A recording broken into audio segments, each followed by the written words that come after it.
Ответ на вопрос, как сделать хороший текст, на самом деле очень простой. Садишься и делаешь. На баркэмпе мы с Олегом должны были поговорить о правилах сторителлинга и о том, как создавать качественные медиапроекты. Сторителлинг — понятие достаточно обширное. Расскажи, что ты подразумеваешь под ним и о чем мы сегодня поговорим. Если прям буквально перевести, то сторителлинг — это рассказывание историй. Все наше общение, тем более наше общение в дивном новом цифровом мире, это взаимодействие между медиа. Мы создаем контент, мы потребляем контент, мы обмениваемся контентом. Умение написать хороший текст рождается в первую очередь из желания постоянно создавать контент и отслеживать реакцию на него вашей аудитории, ваших читателей, зрителей, слушателей. То есть ты сейчас расскажешь эти правила? Да, это набор типовых инструментов, которые, в принципе, можно применять к совершенно различным ситуациям. И если просто их последовательно применить, получится достаточно хороший контент. Если вы готовы ограничиться достаточно хорошим контентом, то просто делаете этот инструментарий, и что-то на выходе будет. Мы создали эти советы для тех случаев, когда у авторов есть тема, есть желание ее писать, но есть затык, я не знаю, как писать, помогите мне. Да, с какой стороны подойти, с чего начать. Может быть, даже это инструменты для того, чтобы... Главное — это справиться со страхом чистого листа. Мы всегда просим автора в первую очередь, в случае затыка, я подчеркну, определить тему текста, идею текста. Я всегда задаю вопросы, о чем текст и про что текст, потому что про что текст — это, в общем-то, те конкретные события, о которых мы пишем. Там Заречная область, а в ней мы пишем о выборах. Это тема. Внутри этой темы находится вся фактура, которую мы будем собирать. Идея текста — это вывод, который мы можем сделать. Это фокус, это поворот. Мы можем написать о том, как выборы помогают гражданским активистам решать какие-то локальные проблемы. И мы можем прийти к выводу, что они не помогают, или наоборот, шикарно помогают. Мы можем написать о том, как фальсификации искажают волеизъявления, если эти фальсификации есть. Или, например, с помощью каких инструментов граждане могут повлиять на исход выборов. Например, все это идеи при одной очень четкой теме. Мы пишем о выборах, про выборы в каком-то конкретном регионе. Мы определились с темой, мы определились с идеей, и дальше первая такая по-настоящему сторителлинговая штука, она идет из теории литературы на самом деле. В университет. Я знаю огромное количество людей, которые на журфаке говорят, то, что я учил на журфаке, мне не пригодилось. Я пришел в редакцию, и первое, что мне сказали, забудь то, чему тебя учили на журфаке. Классическая история. Мне в моей первой редакции сказали именно так. Вы молодец, Олег, красный диплом, все, забудь.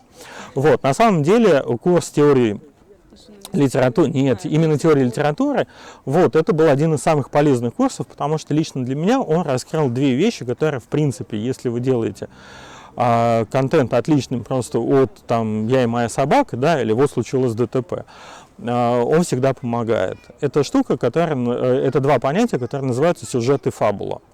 Фабула — это набор тех фактов, которые нам удается выяснить.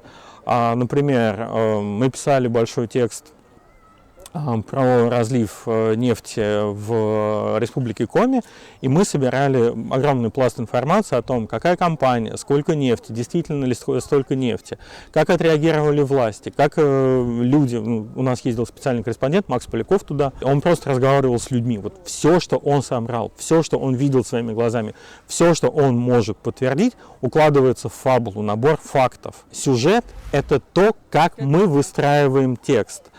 И на самом деле сюжет — это, я всегда рекомендую тоже читать две классные книжки «Тысячеликий герой» Джозефа Кэмпбелла.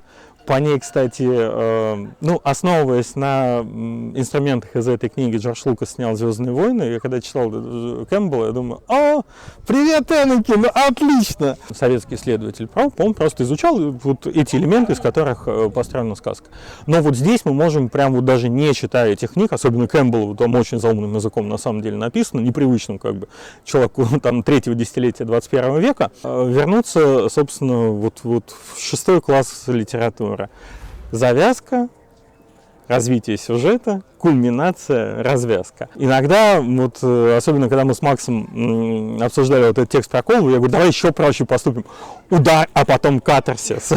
Вот как раз, когда мы делали этот текст про нефтеразлив, у нас получилась довольно такая парадоксальная ситуация, когда Макс сдал первый драфт текстом, я на него смотрю, и здесь я понимаю, что сюжет совпадает с фабулой. То есть хронологическое изложение событий. Да, тогда-то случилось вот это, тогда-то случилось вот это, нефть утекла там туда-то. Таймлайн. Да, это таймлайн, как бы это тоже, в общем, сюжет действительно может совпадать с фабулой, может совпадать с хронологическим развитием. Иногда мы можем поиграться с фабулой и выстроить сюжет по-другому. И я предложил Максиму совершенно другую композицию. Он сказал: Олег, ты хочешь, чтобы я переписал весь текст? Я сказал: вообще да. Я предложил ему выстроить это с точки зрения, как говорили, опять же, вот в учебнике литературы, лирического героя, то есть журналиста, который постепенно узнает информацию. То есть журналист приезжает на место, он видит людей, которые выгребают нефть. Потом он общается с представителями местной администрации, которые рассказывают ему то, что называется официальной версией. Потом он видит реакцию компании, потом он видит реакцию республиканских властей на это. И напряжение, вот здесь мы показываем, как возрастает масштаб, да, потому что местные жители, и когда мы смотрим на эту историю глазами местных жителей, они видят вот конкретно эту заводь, вот конкретно с этим ведром вот этой страшной черной жидкости. Когда мы доходим до комментариев компании, когда мы доходим до реакции республиканских властей, мы видим масштаб, да, то, что это огромное количество нефти, которое просто плывет по бассейнам северных рек в сторону Белого моря. И вот здесь, кстати, вполне допустимо показать этот масштаб на карте. Мы, собственно, так и сделали.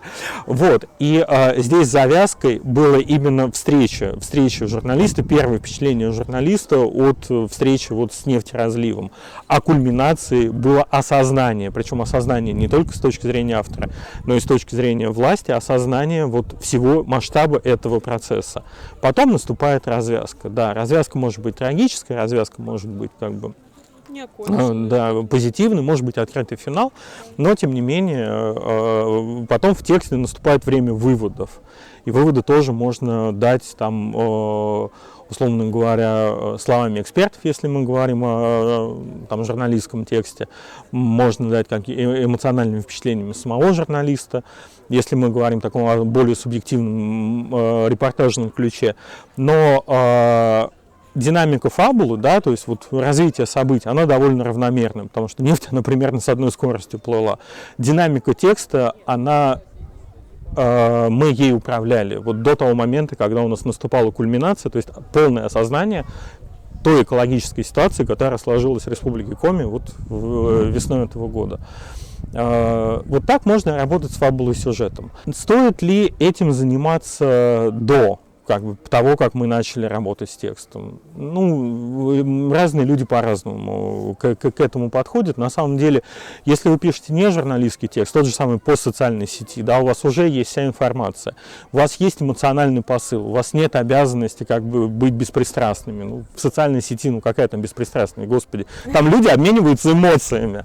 Вот. Вполне можно, да, заранее это все продумать, сюжет вот этого поста, какой-то там иронический или смешной, или наоборот там трагически усиливающий кульминацию и какой-то выход, да, там ставьте колокольчик, подписывайтесь, там вот это все, это вполне, да, кстати, да, ставьте колокольчик и подписывайтесь на наш канал. С фабулой, сюжетом понятно.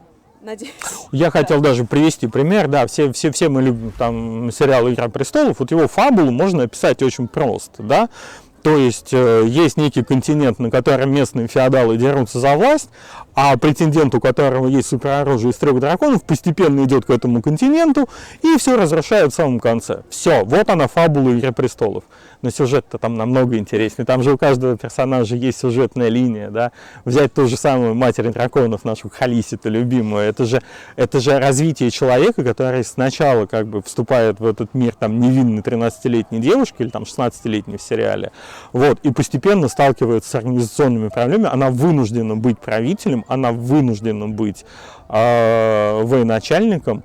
Реальность как бы больно бьет ее, потому что то, что она хочет сотворить с реальностью, то, что получается, это получаются немного разные вещи, а заканчивается это все гранд-финалом в виде вот как бы спойлеры. Мы немножко поговорили даже об «Игре престолов», но перейдем к третьему правилу, оно тоже литературное. Знаешь, да, мы просто сократим немножко. Дальше уже идут абсолютно технические вещи. Смотрите на ваш контент глазами читателя. Я иногда довольно грубо, но по существу говорю авторам: ребята, Лев Толстой у нас один, вот. А контента мы выпускаем там, если взять всю Россию, наверное, миллионы единиц контента в день. И, скорее всего, если вы сделаете очень сложное, длинное предложение с вкраплениями французской речи, вы очень сильно... Описание природы. Описание природы, дуб, да, вот расщепленный небо Аустерлица. Вот, скорее всего, вы тем самым очень сильно сузите свою аудиторию. Как бы правила, которые никогда не подводят, ну, любое правило можно, конечно, нарушить, было бы ради чего. Правило, которое никогда не подводит: один абзац, одна мысль. Когда это уже на уровне больше к редакторам и больше на уровне редактуры, когда вы вычитываете текст, видите абзац, в котором вы и про папу, и про маму, и про выборы, и про, там, я не знаю, «Игру престолов», и «Небо Аустерлица», ну, разбейте его, пожалуйста. А есть вещи, которые касаются, собственно, выстраивания, как бы, той речи, с помощью которой мы пишем, да. Например, я большой противник длинных цитат, если они не рассказывают, не дают речевую характеристику героя. А если человек говорит жаргонизмами, вот у нас 7/7 большое издание, которое там работает нам больше, чем 3 десятка регионов, и сотрудники тоже, они разбросаны по всей России. То есть мы считали там, по-моему, 2000 километров, там, что с севера на юг, что с запада на восток. И мы когда встречаемся, начинаем рассказывать и смешные вещи. Вот у нас в Черноземье там грядушка, там, да, или тигули, классные слова, это наши местные слова. Вот. А в других регионах их не понимают. С другой стороны, есть там жаргонизмы из других регионов, которые не понимаем мы. И вот вкрапление таких слов в цитаты, да, это речевая характеристика, она сразу привязывает человека к конкретной местности. А это уже дает герою бэкграунд, который можно вот буквально в 3-4 деталях как бы выразить, и не расписываешь, что человек родился там, вырос там в Черноземье и так далее. Но если герой у вас говорит какое-то предложение, которое можно вот в виде маленького рассказа, да, в виде косвенной речи, в виде рассказа от автора текста сделать, делайте выбор в эту сторону. Длинные цитаты с разговорной речью, они очень жестоко обрушают как бы динамику повествования. Цифры, то же самое, меньше цифр. Лучше сразу сделать инфографику, если... И правило, которое касается инфографик, тоже есть в наших 9 лайфхаках. Не делайте инфографику, которая повторяет ваш текст или повторяет то, что вы говорите там закадровым голосом на экране. Инфографика должна помогать читателю понять, о чем вы говорите, а не просто прочитать это в другом виде. То же самое, кстати, касается и фото. Если вы сомневаетесь в том, хорошо ли читается ваш текст, мой любимый лайфхак: просто прочитайте его вслух. Прочитайте абзац вслух. В тот момент, когда вы останавливаетесь посреди предложения, чтобы перевести дух, да, то есть вот предложение, в котором мы рассказываем о событиях, предшествовавших событию, которое... Господи, боже мой, я не смогу закончить. В этот момент вы точно понимаете, что лучше сократить, лучше ужать, лучше разбить на 2 и вообще написать по-другому. Вообще наше дыхание и речь вслух — это прям вот один из инструментов, которые вот помогают всегда, не только если вы делаете подкаст или пилите видосы. Для текстов тоже работает. Скажи, пожалуйста, ты как редактор крупного издания, как ты оцениваешь судьбу больших текстов? А сейчас все у нас в соцсетях, видики, подкастики и прочее. Вот лонгрид, насколько он живуч в 2021 году?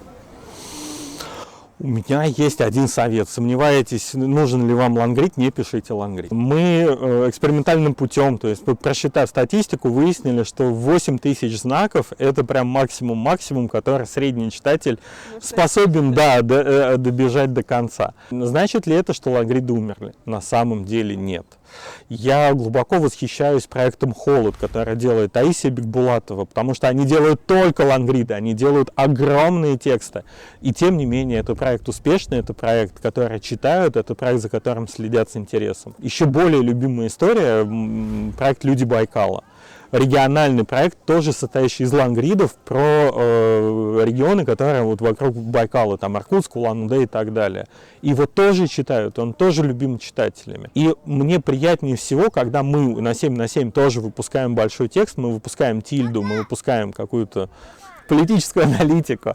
И я смотрю статистику и вижу, что 1000 читателей потратили на этот текст там 7-8 минут. Поэтому лонгрид — это инструмент, с помощью которого мы можем рассказать историю, в которой много героев, много деталей, в которой сложный сюжет. Ну, вы не можете «Игру престолов», вот эти вот 9 там книг, 3 из которых еще не дописаны, пользуясь случаем, передаю привет Джорджу Мартину, мы не можем их уложить там даже вот в фильм там масштаба «Дюны», там, да, там почти 3 часа, который идет. Все равно этого хронометража не хватит. Если вы понимаете, что у вас такая история, да, можно сделать лонгрид. Если ваши читатели любят читать, если ваши читатели, там, условно говоря, 35+, и вы это знаете, они прочитают лонгрид. Будет ли лонгрид читать молодая аудитория?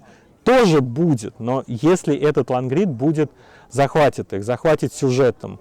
В этом отношении я очень люблю там разные сериалы, и я иногда от этого страдаю. Я читаю комментарии под сериалами, и я вижу, что аудитория всегда видит серии филлеры, те, которые чисто ради хронометража были вставлены. Сериал в середине провисает, динамики нет и так далее. Вот если у вас в вашем лонгриде такая же середина, провисла, динамики нет, серии филлера, зачем это надо было? Не пишите лонгрид, сделайте что-то другое. Если вы осознаете, что вы можете держать внимание читателя на протяжении всех там 10, 12, 20, 60 тысяч знаков, сделайте это. Самый большой лонгрид, по-моему, на 7/7 60 тысяч знаков. Ничего себе.